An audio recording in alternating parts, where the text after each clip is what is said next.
kita harus konsisten menyatakan bahwa setelah Jokowi berhenti tanggal 20, 2 hari atau 3 hari setelah itu, maka kita harus rame-rame datang ke KPK atau ke kepolisian mengingatkan aparat penegak hukum agar supaya segera melakukan penyelidikan terhadap keluarga Mulyono.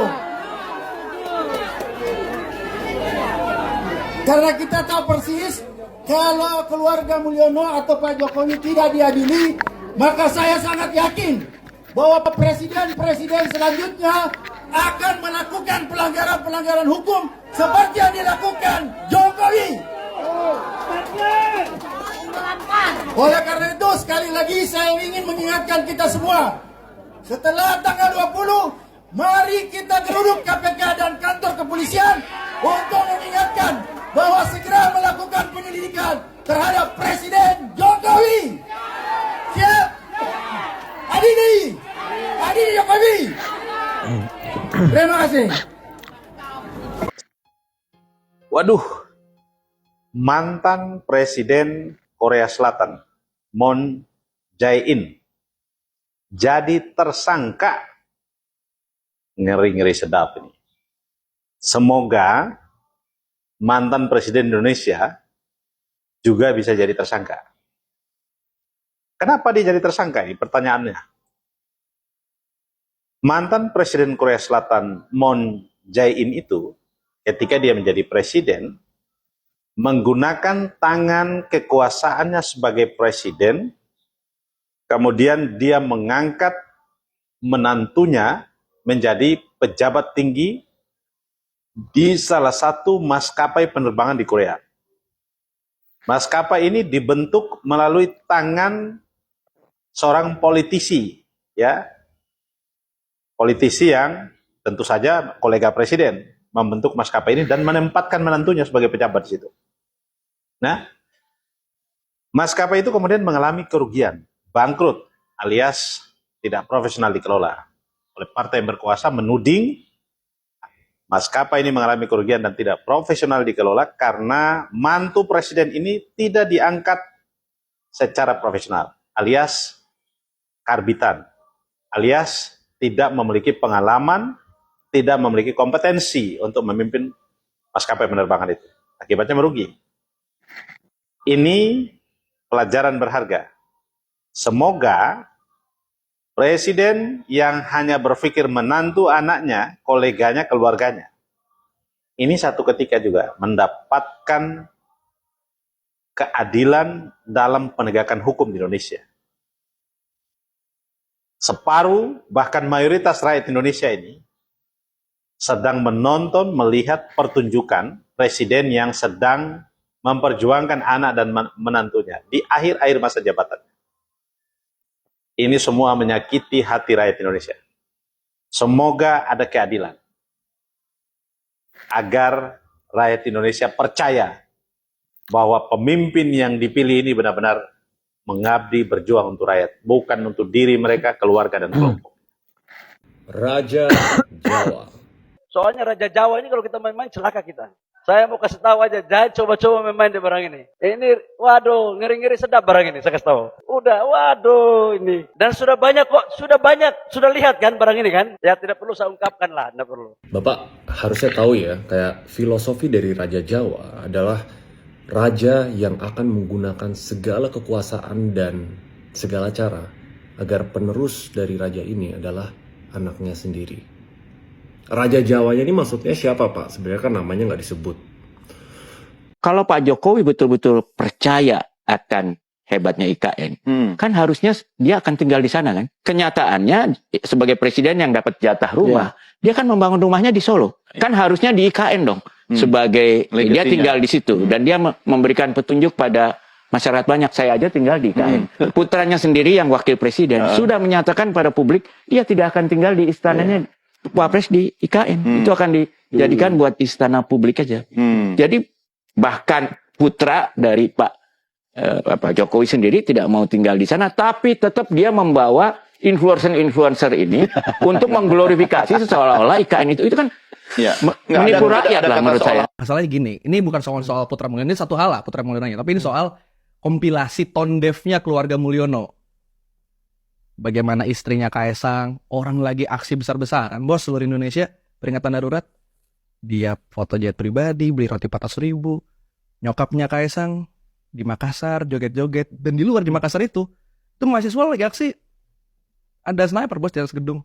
Dan di hari itu juga, bokapnya Kaesang Masya Allah. lagi rapat bahas tambang sama Ormas. Kakaknya Kaesang mungkin lagi main kaskus kali. Lagi bersih-bersihin minyak gigi kalau gua. Oke. Kasih kesempatan dulu. Oke. Soal kaskus tuh masukin. Sekarang posisinya Bro Ketum PSI ini, dia belum tuntas di KPK soal gratifikasi jet pribadinya. Bukan hanya belum tuntas, dia datang KPK itu terlambat. Ngilang dulu kan sampai berita Kaesang dicari, Kaesang hilang gitu. Sampai kemudian datang ke KPK pun bergerombol. Beda betul apa yang ditunjukkan oleh misalnya oleh Anies Ahok ya, datang sendirian simbolnya gitu. Kaesang datang dengan quote-unquote babysitternya gitu. Kalau di X banyak yang bilang kayak gitu. Jadi sekarang dan posisi dia di sana pun masih ngelesnya adalah nebeng. Tapi kan emang dia putra Mulyono. Nah, bener. Yang sekarang justru jadi kritik terbesarnya adalah kemarin kata Mulyono ini banyak sekali pendukung Jokowi yang tidak suka.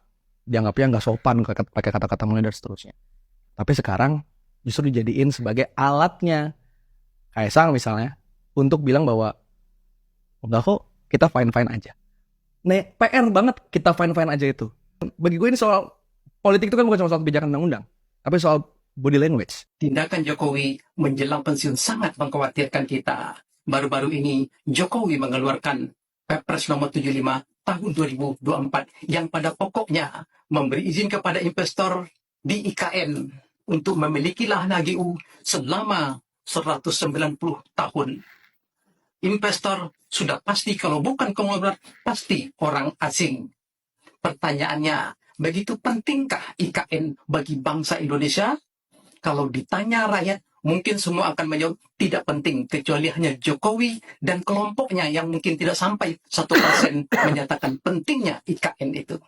Kalau ditanya, apakah penting undang-undang tentang perampasan aset, maka seluruh warga negara akan menjawab sangat penting. Kecuali hanya koruptor yang menjawab itu tidak penting.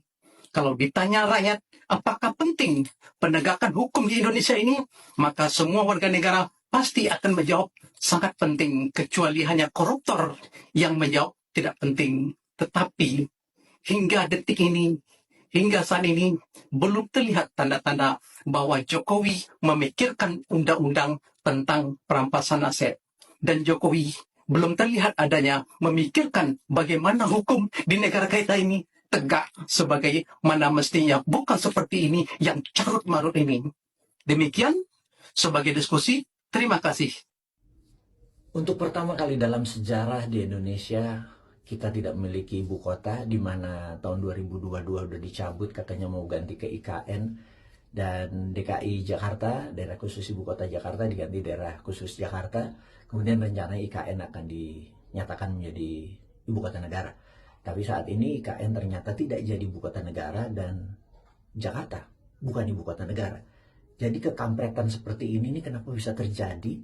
Dan menurut sahabat semua, apa komentar Anda untuk Indonesia pertama kali mempunyai prestasi sebagai negara di dunia yang tidak punya capital city atau ibu kota negara?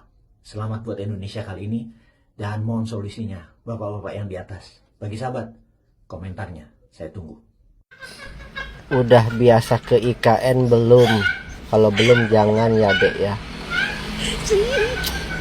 Ya itu mah khusus kalian yang mendukung keberlanjutan. Kalau saya mah ogah sedepat jin buang anak. Udah mah mangkrak, mana berbau hutang pula. Numpang tanya, ibu kota negara Indonesia sekarang ada di mana, Pak? Ada di mana? Jakarta statusnya sudah dicabut. IKN Kepresnya sebagai pemindahan ibu kota belum diterbitkan. Iya. Ibu kota kita ada di mana? Tapi gini ya, nanti setelah Pak Prabowo dilantik, jangankan bicara ibu kota negara, ibu negara pun kita nggak punya, coy.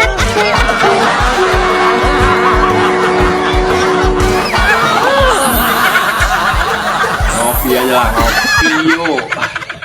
Netizen berkomentar lucu kita sudah dengarkan terkait dengan ketidakjelasan masa depan IKN yang dulu Pak Jokowi ngotot untuk dipindahkan segera dan bahkan menjanjikan di bulan Juli sudah pindah ke sana, dan akhir-akhir ini ketika mendekati purna tugas Pak Jokowi sering membuat pernyataan ya infrastrukturnya belum lengkap, fasilitasnya belum memadai dan sebagainya dan sebagainya. Itulah Pak Jokowi. Nah, kita sudah dengarkan netizen begitu lucu menanggapi IKN ini yang memang sebelum itu ketika Pak Jokowi melempar wacana kepindahan ibu kota, memang para ahli tokoh-tokoh kita bersuara keras ya tidak semudah itu kita memindahkan ibu kota, harus butuh perencanaan yang matang secara geografis, secara kemakmuran masyarakat, dan memang untuk kepindahan ibu kota memang belum terlalu urgen